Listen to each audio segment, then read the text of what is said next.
नमस्कार विद्यार्थी मित्रांनो, मी प्राध्यापक एम आर जोशी, श्री शारदाभवन अध्यापक महाविद्यालय नांदेड येथे अधिव्याख्याता म्हणून कार्यरत आहे.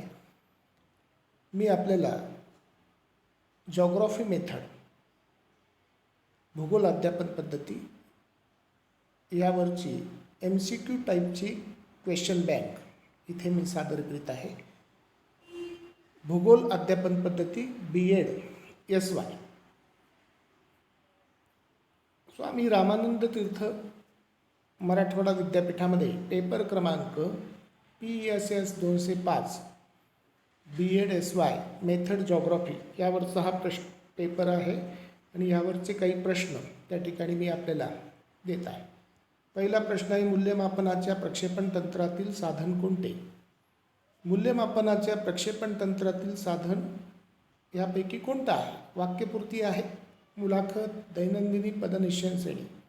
मुलाखत हे आत्मनिरीक्षणात्मक साधन आहे. दैनंदिनी ही सुद्धा आत्मनिरीक्षणात्मक साधन आहे. त्याच्यानंतर पदनिश्चयन श्रेणी हे निरीक्षणात्मक साधन आहे. म्हणून या प्रश्नाचं उत्तर येतं वाक्यपूर्ती. सेंटेन्स कंप्लिशन हे प्रक्षेपण तंत्रातील एक महत्त्वाचं साधन आहे. दुसरा प्रश्न आहे, व्यावसायिक विकासासाठी शिक्षकाने पुस्तके विकत घ्यावीत, सामाजिक कार्यात सहभाग घ्यावा, ग्रंथालयांचे सभासद व्हावे, परिसंवादांमध्ये सहभाग घ्यावा. आता पुस्तकं विकत घेऊन नुसतं चालत नाही. सामाजिक कार्यात सहभाग घेऊन म्हणजे व्यावसायिक विकास होत नाही. ग्रंथालयाचे सभासद झाल्यानंतर सुद्धा व्यावसायिक विकास होत नाही. पण परिसंवादांमध्ये मात्र भाग घेतल्यानंतर, सहभाग घेतल्यानंतर त्या ठिकाणी शिक्षकाचा व्यावसायिक विकास हा घडून येतो. म्हणून ड पर्याय, परिसंवादांमध्ये सहभाग घ्यावा म्हणजे शिक्षकाचा व्यावसायिक विकास होईल. तिसरा प्रश्न आहे, वार्षिक नियोजनात भूगोल शिक्षकांनी कोणत्या बाबीचा विचार करावा? वार्षिक स्नेहसंमेलन व शिक्षकांच्या रजा, शैक्षणिक उद्दिष्टे व अध्यापन साधने, पाठाचे टाचन व मूल्यमापनाची साधने, वरील सर्व. कधी कधी एक मोह होतो की वरील सर्व याला आपण राईट करावं. तसं नाही आहे. या ठिकाणी नीट विचार करा. वार्षिक स्नेहसंमेलन व शिक्षकांच्या रजा याचा प्रामुख्याने विचार वार्षिक नियोजनामध्ये केला जातो. अध्यापनासाठी किती कालावधी उपलब्ध आहे, त्याच्यानंतर शिक्षकांच्या सुट्ट्या किती आहेत, रजा किती आहेत, वर्षभरातील सुट्ट्या किती आहेत, या सगळ्याचा विचार वार्षिक नियोजनामध्ये केला जातो. पण पाठ नियोजनात मात्र शैक्षणिक उद्दिष्टे व अध्यापन साधने, पाठाचं टाचण, मूल्यमापनाची साधने यांचा विचार केला जातो. म्हणून या प्रश्नाचं उत्तर जे आहे ते वार्षिक स्नेहसंमेलन व शिक्षकांच्या रजा हे असेल. वरील सर्व नाही. पाठाचे टाचण व मूल्यमापनाची साधने हेही नाही. शैक्षणिक उद्दिष्टे व अध्यापन साधने हे सुद्धा नाही. चौथा प्रश्न आहे, खालीलपैकी स्पष्टीकरणाचे कोणते विधान बरोबर आहे? विद्यार्थी पृथ्वीच्या परिवलनाची व्याख्या सांगून परिभ्रमणाची व्याख्या स्पष्ट करतो. विद्यार्थी पृथ्वीच्या परिवलनाचे परिणाम सांगतो. विद्यार्थी नकाशा वाचन करतात. विद्यार्थी आयात व निर्यात यातील फरक जाणतो. आता उद्दिष्टांची स्पष्टीकरणे हे पाठ नियोजनामध्ये आपल्याला लिहावी लागतात. त्याचे काही नियम आहेत. स्पष्टीकरणाची विधानं कशी असावीत? जसं आता पहिल्या विधानामध्ये पहा, विद्यार्थी पृथ्वीच्या परिवलनाची व्याख्या सांगून परिभ्रमणाची व्याख्या स्पष्ट करतो. इथे दोन अपेक्षित वर्तन बदल एकत्र लिहिलेले आहेत, त्यामुळे हे स्पष्टीकरणाचं विधान चुकलेलं आहे. तिसरं विधान, विद्यार्थी नकाशा वाचन करतात. याच्यामध्ये काय झालं की एका विद्यार्थ्याच्या पातळीवर वर्तन बदल लिहायच्या ऐवजी अनेक विद्यार्थ्यांच्या पातळीवर हा वर्तन बदल लिहिला, त्यामुळे हे विधान चुकलेलं आहे. चौथं ड विधान, विद्यार्थी आयात व निर्यात यातील फरक जाणतो. जाणतो हा शब्द मानसशास्त्रीय आहे, त्याच्यामुळे मानसशास्त्रीय वर्तन दाखविणारे शब्द की जे आपण बाह्य स्वरूपातून पडताळून पाहू शकत नाही, बाह्य वर्तन पडताळून न पाहणारे जी क्रियापदयुक्त शब्द आहेत, मानसिक क्रिया दर्शवणारे, हे शब्द वापरायचे नसतात. जसं समजावून घेतो, आकलन करतो, स्मरण करतो, जाणतो, हे शब्दप्रयोग आपल्याला बाह्य वर्तनाद्वारे पडताळून पाहता येत नाहीत. म्हणून हे विधान चुकलेलं आहे. आणि विद्यार्थी पृथ्वीच्या परिवलनाचे परिणाम सांगतो हे मात्र विधान बरोबर आहे. म्हणून हे विधान स्पष्टीकरणाचं बरोबर आहे. हा पर्याय बरोबर आहे. पाचवं, भौगोलिक क्षेत्रभेटीसाठी विद्यार्थ्यांना त्यांच्यासोबत कोणकोणत्या गोष्टी घेण्यास सांगा. Field trip. आता त्याच्यामध्ये फील्ड ट्रिपसाठी काही सूचना द्याव्या लागतात, कोणकोणत्या वस्तू सोबत घ्यायच्या आहेत. कॅमेरा, विजेरी ती तर आवश्यकच आहे. दुर्बीण व नोंदवही ती सुद्धा आवश्यक आहे. नोंदवहीमध्ये नोंदी करण्यासाठी पेन आणि काही नकाशे वगैरे काढायचे असतील तर पेन्सिलही आवश्यक आहे. म्हणून या ठिकाणी वरील सर्व हा जो पर्याय आहे तो बरोबर आहे. 6वा जो प्रश्न आहे, खाली दिलेल्या कृतींचा योग्य क्रम कोणता? पहिली कृती आहे नैदानिक कसोटीचे आयोजन, दुसरी कृती आहे घटक अध्यापन व घटक चाचणी, तिसरी कृती आहे उपचारात्मक अध्यापनाचे आयोजन, चौथी कृती आहे अध्ययन अनुभूती व उद्दिष्टांची फेररचना. आता हा जर प्रश्न तुम्ही पाहिला, या प्रश्नामध्ये पहिली कृती काय येईल? त्या ठिकाणी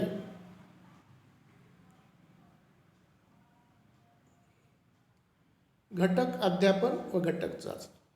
त्याच्यानंतर आपण विद्यार्थ्यांसाठी नैदानिक कसोटीचं आयोजन करतो आणि नैदानिक कसोटीमध्ये त्या ठिकाणी विद्यार्थ्यांचं निदान करून अध्यापनाच्या उद्दिष्टांची फेररचना आणि अध्ययन अनुभूतीचे स्वरूप त्या ठिकाणी बदलतो आणि नंतर उपचारात्मक त्या ठिकाणी अध्यापनाचे आयोजन करतो. उपचारात्मक अध्यापनाचे आयोजन हे शेवटी येईल. म्हणून याच्यामधला जो ब पर्याय आहे तो ब पर्याय त्या ठिकाणी योग्य आहे. कारण त्याच्यामध्ये घटक अध्यापन व घटक चाचणी ही पहिल्यांदा, नैदानिक कसोटीचे आयोजन दुसऱ्यांदा, तिसऱ्यांदा, चौथा पर्याय म्हणजे अध्ययन अनुभूती व उद्दिष्टांची फेररचना आणि शेवटच्या याच्यावर उपचारात्मक अध्यापनाचे आयोजन. त्याच्यानंतर 7वा प्रश्न जो आहे, भूगोल शिक्षकांनी खालीलपैकी कोणत्या ठिकाणी क्षेत्रभेटीचे आयोजन करावे? मंदिर, किल्ला, समुद्रकिनारा, टपाल कार्यालय. मंदिरामध्ये काही त्या ठिकाणी जाऊन उपयोगाचं म्हणजे त्या भूगोल शिक्षकाच्या दृष्टीने, भूगोल शिक्षणाच्या दृष्टीने उपयोगाचं नाही आहे. किल्ल्याला भेट देणे म्हणजे इतिहास शिक्षकाचं काम आहे. टपाल कार्यालयाला सुद्धा त्या ठिकाणी भेट देणे म्हणजे ते भूगोलाच्या शिक्षकाचं त्या ठिकाणी कार्य नाही आहे. तर समुद्रकिनारा, जिथे आपल्याला वेगवेगळ्या प्रकारची भौगोलिक गोष्टी अभ्यासाला भेटतात, त्यामुळे समुद्रकिनारा हे या प्रश्नाचं उत्तर आहे. त्याच्यानंतर पुढचा प्रश्न आहे, पाठ नियोजनासाठी डॅश पंचपदीचा वापर केला जातो. आता पंचपदी पाठ नियोजनासाठी वापरली जाते. फ्रोबेलच्या, हर्बर्टच्या, ब्लूमच्या, ॲलनच्या. तर उत्तर आहे हर्बर्टचे. हर्बर्टची पंचपदी वापरली जाते, फ्रोबेलची नाही. ब्लूमचं श्रेणीबद्ध वर्गीकरण, ॲलन सूक्ष्म अध्यापनाशी संबंधित आहेत. त्याच्यानंतर 9वा, भूगोल शिक्षकाकडे खालीलपैकी कोणता गुण वा कोणते गुण असावेत? मूल्यमापन प्रक्रियेचे ज्ञान, जिज्ञासू व चौकस वृत्ती, अध्यापन कौशल्य व तंत्रे यांचे ज्ञान, वरील सर्व. शिक्षकाला मूल्यमापन यायला पाहिजे, जिज्ञासू वृत्तीसुद्धा पाहिजे, इन्क्वायरी करण्याची म्हणजे चौकस वृत्तीसुद्धा पाहिजे, अध्यापन कौशल्य आणि तंत्र यांचं ज्ञानसुद्धा पाहिजे. म्हणून या ठिकाणी पर्याय वरील सर्व. त्याच्यानंतर 10वा प्रश्न आहे, शिक्षकाचे अध्यापन डॅश शिक्षकांचे अध्यापन प्रभावी होते. कशामुळे अध्यापन प्रभावी होते? घटक नियोजनामुळे, पाठ नियोजनामुळे, मूल्यमापनामुळे, वार्षिक नियोजना. घटक नियोजन हे दुसऱ्या पायरीवर येतं, तिसऱ्या पायरीवर पाठ नियोजन येतं, मूल्यमापन हे शेवटी केलं जातं पाठाच्या आणि वार्षिक नियोजन सुरुवातीला. तर शिक्षकाच्या अध्यापनाशी निगडीत आहे पाठ नियोजन. म्हणून पाठ नियोजनामुळे त्या ठिकाणी शिक्षकाचं अध्यापन प्रभावी होतं. पुढचा प्रश्न आहे, भूगोल हा डॅश शिकण्याचा विषय आहे. निरीक्षणाद्वारे, पुस्तकाद्वारे, नकाशांद्वारे, शिक्षणाद्वारे. तर सगळ्यात महत्त्वाचं तंत्र त्याच्यामध्ये शिकण्याचं आहे निरीक्षण. पुस्तकाच्याद्वारे शिकता येत नाही भूगोल, नकाशांच्याद्वारे सुद्धा काही लिमिटेशन्स पडतात. शिक्षण म्हणजेच त्या ठिकाणी वर्ग शिक्षण आलं, म्हणून निरीक्षणाद्वारे हा पर्याय त्या ठिकाणी योग्य आहे. 12वा प्रश्न आहे, भूगोल कक्षात कोणती गोष्ट वा कोणत्या गोष्टी असाव्यात? खडक व खडकांचे प्रकार, विविध प्रकारचे नकाशे, पृथ्वी गोल व भौगोलिक प्रतिकृती, वरील सर्व. आता या सगळ्या गोष्टी ज्या आहेत त्या भूगोलाशी निगडीत असल्यामुळे वरील सर्व हे या प्रश्नाचं उत्तर आहे. पुढचा प्रश्न आहे, अभ्यासानुवृत्ती उपक्रमामुळे विद्यार्थ्याचा डॅश विकास होतो. सामाजिक, भावनिक, बौद्धिक, वरील सर्व प्रकार. आता अभ्यासानुवृत्ती उपक्रमांमुळे विद्यार्थ्यांचा सामाजिक, मानसिक, भावनिक, बौद्धिक सगळ्याच प्रकारचा विकास होतो. म्हणून वरील सर्व प्रकारचा. पुढचा प्रश्न आहे, अध्यापनाच्या नियोजनामुळे शिक्षकाचे डॅश वाचतात. पैसे वाचतात, वेळ, कष्ट, वेळ व कष्ट. पैशाचा संबंध येत नाही इथे, वेळ व कष्ट त्या ठिकाणी मात्र वाचतात. म्हणून हा पर्याय त्या ठिकाणी योग्य. 15वा प्रश्न आहे, भूगोलाच्या क्षेत्रभेटीचा अहवालात कोणकोणत्या बाबी असाव्यात? आलेख व फोटो, सारणे व आकृत्या, तक्ते व चित्रे, वरील सर्व. आता अहवाल लिहिताना आलेखही हवेत, फोटोसुद्धा हवे, सारण्या म्हणजे टेबल्स हवेत, आकृत्या हव्यात, तक्ते त्या ठिकाणी असले पाहिजेत, ते चित्र तक्ते किंवा तक्ते, चित्रे आणि वरील सर्व हा पर्याय त्या ठिकाणी योग्य आहे, वरील सर्व, कारण हे सगळ्याच गोष्टी असणं आवश्यक आहे. त्याच्यानंतर 16वा प्रश्न आहे, भूगोल मंडळाने खालीलपैकी कोणता कार्यक्रम आयोजित करावा? सूर्यग्रहणाचे निरीक्षण, हस्ताक्षर स्पर्धा, देशभक्तीपर गीत गायन स्पर्धा, विज्ञान जत्रा. याच्यामध्ये भूगोलाशी निगडीत एकच गोष्ट आहे, ते सूर्यग्रहणाचे निरीक्षण, म्हणून हा पर्याय योग्य आहे. पुढचा प्रश्न आहे 17वा, घटक म्हणजे एक धडा, सलग 2 धडे, पाठ्यक्रमातील एक जिन्सी भाग, 2 किंवा 3 धडे. तर पाठ्यक्रमातील एक जिन्सी भागाला घटक असे म्हणतात, म्हणून हा पर्याय त्या ठिकाणी योग्य आहे. 18वा प्रश्न आहे पुढचा, पाठ नियोजनाच्या प्रस्तावना पायरीचे उद्दिष्ट कोणते? उद्दिष्टे कोणती? विद्यार्थ्याचे अवधान केंद्रित करणे, विद्यार्थ्यांमध्ये नवीन पाठ्यांश शिकण्याची मानसिक तयारी करणे, विद्यार्थ्यांचे शिकवावयाच्या पाठ्यांशासंबंधी पूर्वज्ञान जागृत करणे, वरील सर्व. तर विद्यार्थ्याचं अवधान केंद्रित करणे प्रस्तावनेचं मुख्य उद्दिष्ट आहे, नवीन पाठ्यांश शिकण्याची मानसिक तयारी करणे हे सुद्धा उद्दिष्ट आहे, आणि पूर्वज्ञान पाठ्यांशासंबंधी जागृत करणे हे सुद्धा उद्दिष्ट आहे, म्हणून या प्रश्नाचं उत्तर वरील सर्व हे येईल. त्याच्यानंतर 19वा प्रश्न आहे, जोड्या लावा.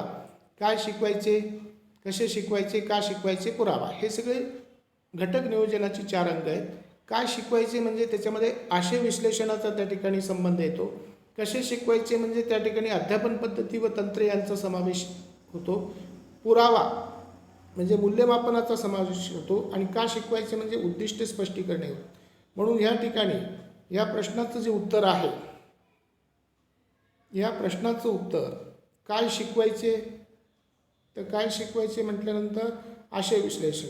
आता आशय विश्लेषण ए साठी 2 आहे, बी साठी कसे शिकवायचे, अध्यापन पद्धती आणि तंत्रे, बी साठी 3rd. का शिकवायचे, उद्दिष्टे आणि स्पष्टीकरण 4. म्हणजे या ठिकाणी क हा जो पर्याय आहे तो क पर्याय त्या ठिकाणी येतो. हा. त्याच्यानंतर पुढचा प्रश्न आहे 20वा, त्रिमिती पत्रक वा संविधान तक्ता खालीलपैकी कशाशी संबंधित असतो? घटक नियोजन, वार्षिक नियोजन, घटक चाचणी, पाठ नियोजन. ज्याला आपण ब्ल्यू प्रिंट किंवा संविधान तक्ता असं म्हणतो, तो युनिट टेस्ट किंवा घटक चाचणीच्या संबंधात असतो, म्हणून घटक चाचणी या प्रश्नाचं उत्तर आहे. तर अशा प्रकारे आपण 20 प्रश्न त्या ठिकाणी पाहिलेले आहेत. यासाठी मी या प्रश्नांची उत्तरपत्रिका अशा स्वरूपात त्या ठिकाणी तयार केली की तुम्हाला ही उत्तरं त्या ठिकाणी कळावीत. जसं आता पहिल्या प्रश्नाचं उत्तर अ आहे, दुसऱ्याचं ड आहे, तिसऱ्याचं अ आहे, चौथ्याचं ब आहे, 5व्याचं ड आहे, 6व्याचं ब आहे, 7व्याचं क आहे, 8व्याचं अ आहे, आपलं 8व्याचं ब आहे, 9व्याचं ड आहे, त्याच्यानंतर 10व्याचं ब आहे, 11वा अ, 12वा ड, 13वा ड, 14वा ड आणि 15वा ड. त्याच्यानंतर 16वा जो प्रश्न आहे तो अ, 17वा क, 18वा ड आणि 19वा क, 20वा क. अशा पद्धतीने ही उत्तरपत्रिका मी शेवटी त्या ठिकाणी दिलेली आहे. सर्वांना बेस्ट विशेष, धन्यवाद, शुभेच्छा.